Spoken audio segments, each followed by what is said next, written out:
I don't want to be a Spartan. They're too greasy. Which one of these do you think we agree with the most? They don't pass out hard drugs. And that is a problem that we are dealing with.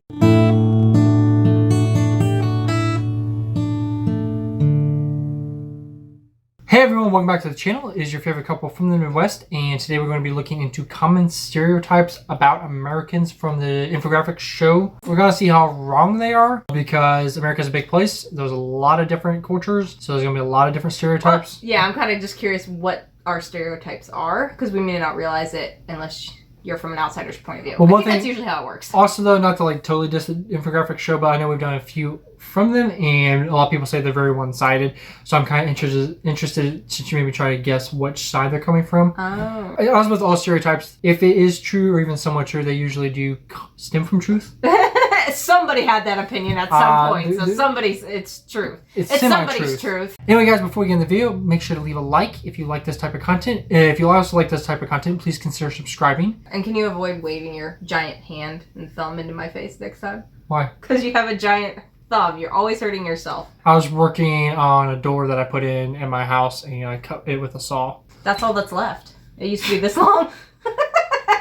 Anyway, let's just go to the video. In this episode of the Infographic Show, common stereotypes about Americans. The big, bold, brash American. How true is that? There is a stereotype that Americans are a big or fat nation. The stereotype is partly true if you believe the World Health Organization. According to 2015 data, the USA was the most obese Western nation in the world, but it only came 16th on the list, which included all the world's nations. The island of Nauru in the region of Micronesia came first on the list. Reports suggest Americans actually exercise a lot, but with a diet of fast food, high sugar intake, and supersized portions, US citizens will have a hard time running off the extra pounds. We might take bold and brash to sometimes mean arrogant and dismissive of other cultures. Who hasn't seen those viral video clips wherein Americans are subjected to global knowledge questions and come out looking like they know little about the world? According to the writer and habitually quoted academic Noam Chomsky, the average American knows a lot more about sports than global politics. The gas station attendant who wants to use his mind isn't going to waste his time on international affairs because that's useless. He can't do anything about it, said Chomsky, stating that people use their expertise where they think it counts. He also said to be critical and disobedient went against the grain, and so most Americans just join in the debate at the trivial level and know very little about deconstructing global politics.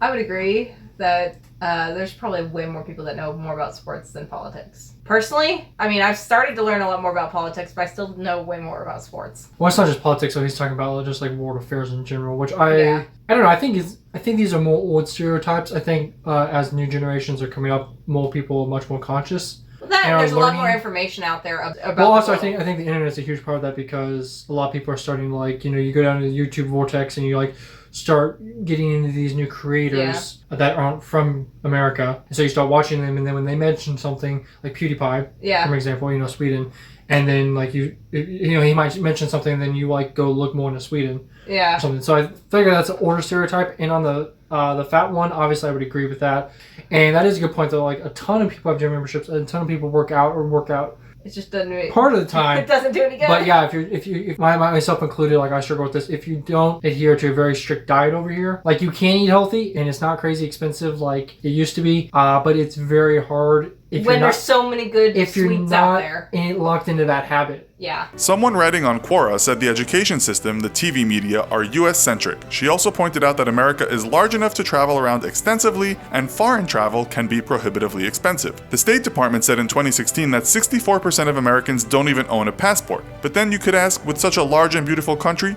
do they need one? I would agree with that. And I feel like we mentioned this in another video, but you don't have a passport and haven't had a need for one yet, because there's so many great places here in the US. And that was also the other thing I was going to say about, is because the US is so big, there's enough drama and certain political affairs just going on in our own country that it's hard to keep up with anything outside of that, because we're constantly trying to keep up with what's just going on in our own country. That is true, but at the same time, since the US is on such a global scale, we should know more. And I feel like I have started to, but yeah, I feel like we need to pay attention more than we do.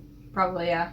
Another stereotype related to lack of knowledge about other countries might be that Americans watch way too much television, and that sometimes those shows are a tad mind-numbing. Well, Americans do top the list of being the most avid TV watchers in the world. According to a Recode article in 2016, the average American watches 4.3 hours of TV a day. The older generation more so than the younger generation, who prefer spending time using other devices. It depends on what you watch on TV, but one could ask if you could equate the global ignorance stereotype with being the country that is glued to what has sometimes been called the idiot box more than anyone else. We are starting to sound quite negative now, so what? We call it the boob tube. That's what I've heard it called. But yeah, that is probably a true stereotype. People do watch a ton of TV. So definitely always consuming some form of type of media or platform or something with their smartphones. I feel like that's pretty common all over the world. Well, any probably first nation. But I feel like there are other nations that focus a lot more on outside activities and promoting like going to the parks and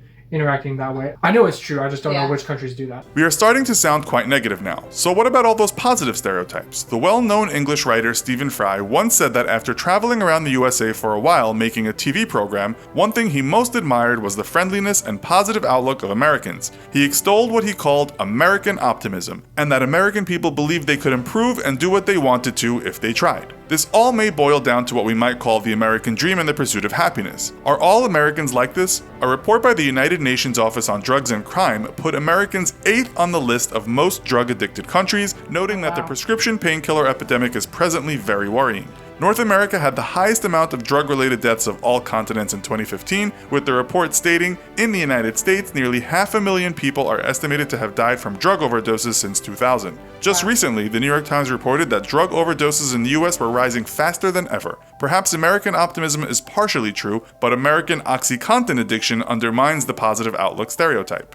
I know they've buckled down on that a lot. Oh no, I was actually going to say, since COVID, it's actually increased a lot. Well, suicides and overdoses in general have increased, but I know like hospitals they don't pass out hard drugs very easily. You have to have really good but you can get them on the streets. That's true. And then once you have but you that have to connection, know the people and run in those kind of crowds. So yeah, but I know I don't know how. Well, I know like with the cartel, the Mexican cartel, they are sending huge amounts of fentanyl into the U.S. and that is a problem that we are dealing with. And there are hundreds of thousands of people that are dying from drug overdoses. But doctors don't seem to prescribe the hard drugs to people as much, and when they do have to prescribe them, like even with your knee surgery, you were allowed a certain amount, but then they wouldn't fill it again. So you only had like a week's worth, which isn't quite enough to get addicted to it. Plus, you were only taking it every 4 to 6 hours. The medical side, I feel like is fine. There are a lot of outside sources. Yeah. That people, because they aren't getting from the hospital what they think they need, then they will go look for it elsewhere and then become an addict. And that is definitely a huge problem. What was I going to mention? Oh, it's just how, like, why did he go from, like, oh, let's talk about positive things about America? And then right back. And then he's like,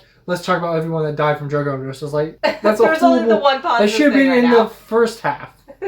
What about guns? Americans love their guns, right? According to The Telegraph in 2016, Americans do indeed have more guns per person than any other country in the world. The data tells us there are 112.6 per 100 citizens, more than a gun for every person. It's true that many Americans support the right to bear arms, but it's also true that many other Americans support tighter gun control or the banning of guns altogether. A recent Pew Research poll found that 52% of Americans support stricter gun control, while only 18% wanted less strict control. A Gallup poll in 2016 said that 76% of Americans said handguns should not be banned for all people, not including authorities, but 23% said they should. Another stereotype. I know the one thing with guns is I think there is like 450 million guns right now in the US, they say. Oh, really? Yeah, but not everybody owns a gun. There's not like percentage-wise, you'll have people who own like 20 or 30 guns, and then you'll have a higher percentage of people that don't have any or have even held or shot a gun ever. I'd say probably about 40% at least probably don't even have a gun. Yeah. And there's, like they said, 52% are for tighter gun control, meaning they probably only have one gun, a hunting gun or a shotgun or something. Yeah. It's not this mainstream, every single person has like 10 guns or anything. That's definitely not true. And I know one stereotype I've heard is that there's we have more gun stores or something than Walmarts or fast food places or something. Like it's like that's not true. Yeah, I don't ever see that. You might have one gun store per county. And it really depends on They are very strict on county. how to get a gun and stuff. It's not as easy as walk in and walk out. Yeah. So anyway, that's what I'll say about only guns.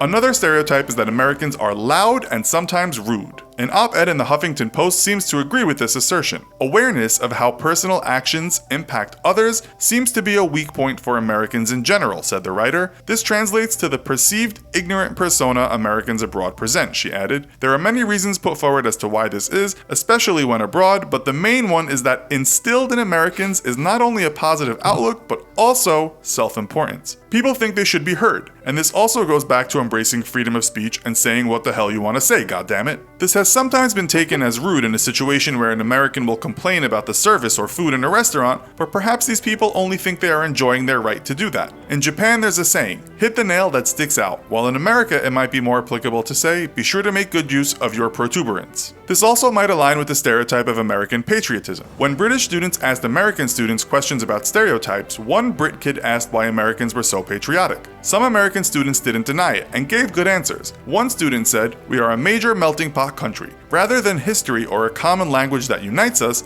we are united by freedom, which is what it means to be American. It is, however, possibly a weak stereotype, as another student said he wasn't patriotic at all, and another called patriotism mere mob mentality. A Gallup poll said that in 2016, only 53% of Americans said they felt extremely proud to be American. This compares to 70% who said yes to that question in 2003. It said the younger generation was the cause of this huge change, which mirrors the mob mentality students' belief. Sometimes you'll notice in Europe there is a certain snootiness that Americans are not cultured. This to some extent could be true, as the United States is relatively new, and so we can't really credit the country for a renaissance of culture. But hold on, what about the great transcendentalist movement of the 19th century with its poets and philosophers that is making a comeback today against hyper-consumerist values? This later led to the free-spirited Beat generation and the books of Jack Kerouac. In music, America gave us the blues, originating from African Americans in the Mississippi Delta. It gave us New Orleans jazz. It gave us, to a large extent, the hippie 60s and the American Kool-Aid acid test. In New York in the 70s, we got disco, and following that came the hip-hop movement. Throughout those years,